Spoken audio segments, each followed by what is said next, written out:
Hello learners, how are you all? कैसे हैं आप सब? आई विश आप सब अच्छे ही होंगे and welcome to my very first video which is all about class 12 business studies. And ये एक सीरीज होने वाली है in which I'll be going through or taking you through all the topics of class 12 business studies and ये dedicated है class 12 के बच्चों के लिए जो अभी अभी क्लास 11th करके आए हैं। तो उनको ये बात तो एक बहुत अच्छे से पता होगी कि business studies is one of दो सब्जेक्ट्स जिसमें आप बहुत अच्छे से स्कोर कर सकते हैं।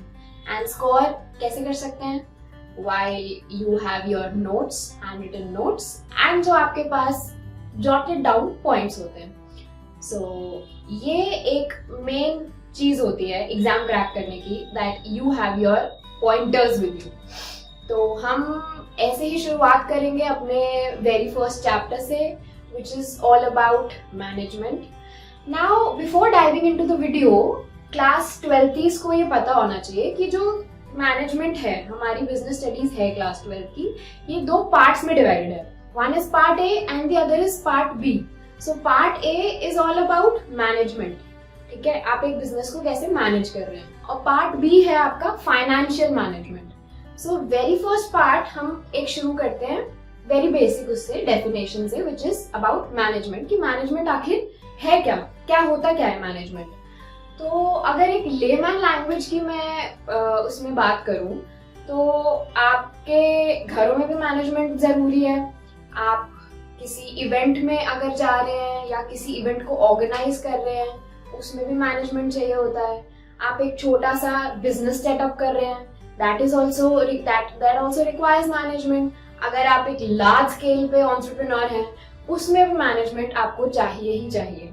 बट एग्जैक्टली ये मैनेजमेंट होता क्या है? Like is it a process, is it a thing, है क्या ये मैनेजमेंट, है क्या? तो हम वेरी फर्स्ट इसकी डेफिनेशन से शुरुआत करते हैं which is a very simple definition given in your books.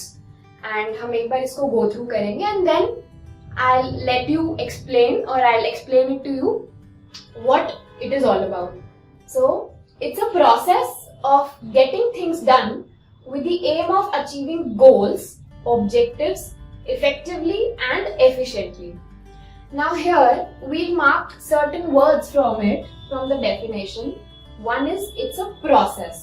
So ये एक process है जो simultaneously चलता है। Whatever you do in your life, you have to manage your time. आप एक स्टूडेंट हैं तो आपको अपने टाइम मैनेजमेंट करना होता है, so that also requires management. आप एक ऑफिस में जॉब करते हैं, वहां आपको मैनेजमेंट के अंडर काम करना पड़ता है, वहां आपको देखना पड़ता है। आप एक शॉप के ओनर हैं, वहां आपको अपने स्टाफ को मैनेज करना पड़ता है, राइट? सो हर एक मैनेजमेंट के पीछे एक गोल होता है कुछ अचीव करने का। कुछ भी बिना गोल के नहीं चल रहा है। अगर आपके पास आप 12th क्लास के स्टूडेंट हैं तो आपका टारगेट या आपका गोल होगा कि बोर्ड एग्जाम्स में इतना स्कोर करना है। आप एक एंटरप्रेन्योर हैं, आपका टारगेट होगा आपको इस साल इतना प्रॉफिट अर्न करना है।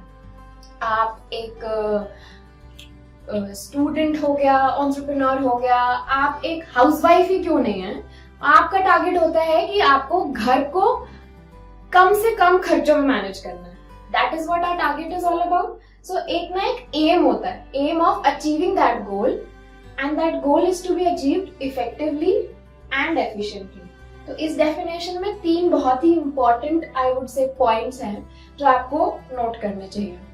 अब हम इसको समझाएंगे कि इफेक्टिवली और एफिशिएंटली का मतलब क्या है इसमें, कि कैसे अचीव करना होता है। अगर मैं इफेक्टिवली की बात करूं तो इफेक्टिवली होता है कि आप एक टास्क को कंप्लीट कर रहे हैं in a given task in a given period of time. आप एक टास्क कंप्लीट कर रहे हैं, completion of task on time. So effectiveness का डायरेक्ट मतलब है टाइम से रिलेटेड, कि आप टाइम को रखते हुए, जैसे आपको आप स्टूडेंट हैं, आपका एग्जाम है 2 दिन बाद, तो आपको एक टाइमलाइन दे रखी है कि 2 दिन बाद आपको इस सब्जेक्ट का प्रिपरेशन करके आपको एग्जाम देना। That is your end goal, that is your timeline which is given to you. अब एक ज्वेलर शॉप है, ज्वेलरी शॉप वाला है, तो उसके पास क्या है, उसके पास दूसरी टाइमलाइन है। उसको अपने उसका एक कस्टमर आया, उसको एक कस्टमाइज्ड रिंग बना के देनी है 5 दिन के अंदर। He needs that ring within 5 days। तो उसका वो टारगेट है that he has to complete that task on time within 5 days। ठीक है, इसका मतलब हो गया effectively, he is working effectively. अब हम एफिशिएंटली को डिफाइन करते हैं कि एफिशिएंट कैसे है बंदा। एफिशिएंट ऐसे होगा when a person is completing a task, he is completing task on time but with minimum cost। वो एक मिनिमम कॉस्ट के साथ काम कर रहा है।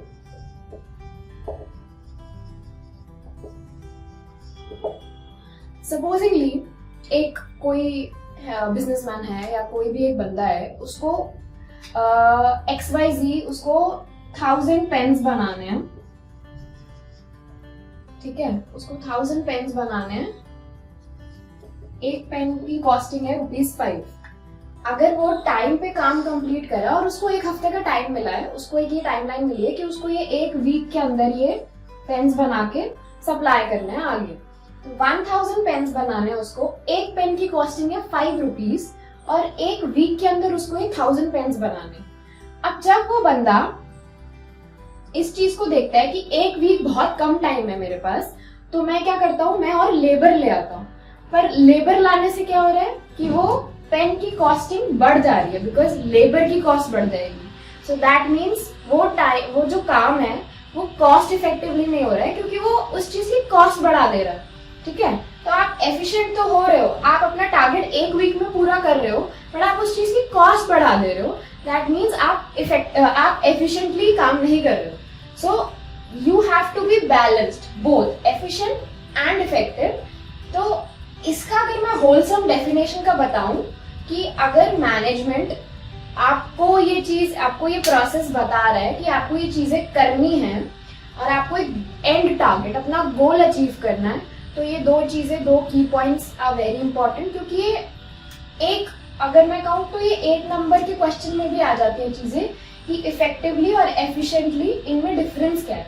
So you should be focused कि ये टाइम से रिलेटेड है, you are completing the task on time, and efficiently is you are completing the task on time with minimum cost and no wastage.